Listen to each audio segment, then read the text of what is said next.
یکی هست تو قلبم که هر شب واسه اون مینویسم اون خوابه، نمیخوام بدونه واسه اونه که قلب من این همه بیتابه.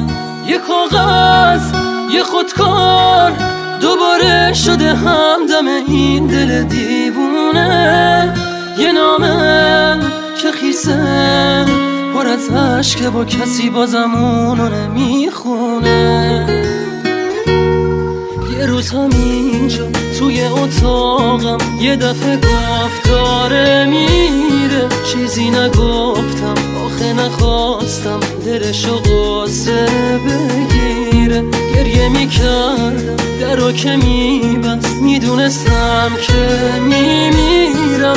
اون عزیزم بود نمیتونستم جلوی راشو